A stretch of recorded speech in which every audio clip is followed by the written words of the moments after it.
नहीं, no doubt आज का इवेंट बहुत अच्छा रहा और मैं पहले तो ग्लोबल के हमारे जो प्रेसिडेंट है रहीम जानू साहब को मुबारकबाद दूंगा।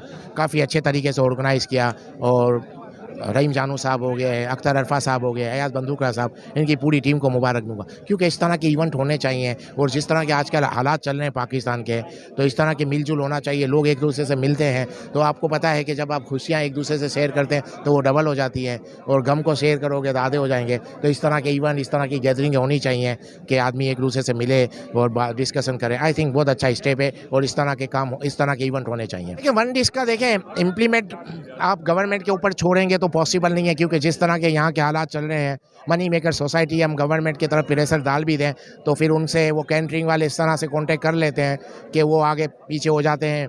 और पुलिस का भी आपको पता है यहाँ की पुलिस भी कैसी है, तो वो इम्प्लीमेंट मुश्किल है। अगर आप चाहते हैं कि वन डिश का कानून पास हो तो सबसे पहले अगर मैं कहता हूं कि वन डिश होनी चाहिए तो मैं हर उस दावत का बाइकआउट करना चाहिए मुझे जिसमें एक डिश से ज़्यादा हो। तो इस तरह अगर सब बड़ी बड़ी टॉप के लीडर अगर इस तरह का बाइकआउट करें 50 से 100, 100 से 200, 200 से 500, तो फिर आस्ते आस्ते नीचे के लोगों को जो मिडिल क्लास है उनको फेस सेविंग चाहिए। जब तक आप उनको फेस सेविंग नहीं देंगे तो वो इस तरह नहीं कर सकेंगे। फेस सेविंग इसी तरह मिलेगी कि जो बड़े हैं लोग हैं, बड़ी लीडरशिप है, वो ऐसी दावतों का बाइकआउट कराएं जहाँ वन डिश के अलावा हो, अदरवाइज पॉसिबल नहीं है। देखिए मईशत अच्छी हो सकती है लेकिन उसके लिए कुछ काम ऐसे करने पड़ेंगे जो हमको करने चाहिए। बातों से कुछ नहीं होता, बातें करने से कि हाँ भाई सब अच्छा हो जाएगा।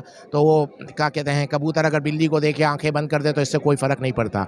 मतलब कहने का वो सिर्फ जो होना है हो जाता है। हमको कुछ स्टेप लेने पड़ेंगे। सबसे पहले तो हमारे वो इदारे जो जो नुकसान कर रहे हैं, खसारे में हैं, उनको प्राइवेट करना पड़ेगा। सबसे पहले उनको हमको बंद करना पड़ेगा। बाकी देखें दुनिया से हमारे ताल्लुकात, दुनिया में हर मुल्क के एक दूसरे पड़ोसी मुल्कों से ताल्लुकात ख़राब होते हैं, उनके सरहदी तनाज़ होते हैं, लेकिन वो ट्रेड चालू रखते हैं। हमको इंडिया के साथ भी ट्रेड करनी पड़ेगी, अफ़गानिस्तान के ज़रिए, ईरान के ज़रिए, जितने भी पड़ोसी मुल्क हैं उनसे ट्रेड करनी पड़ेगी। बाकी हमारे जो पॉलिटिकल इख्तिलाफ़ आते हैं, यानी कश्मीर का इशू जो भी है वो अपनी जगह है, उस पर हम कायम रहें, लेकिन हमको ट्रेड हर मुल्क से करनी पड़ेगी।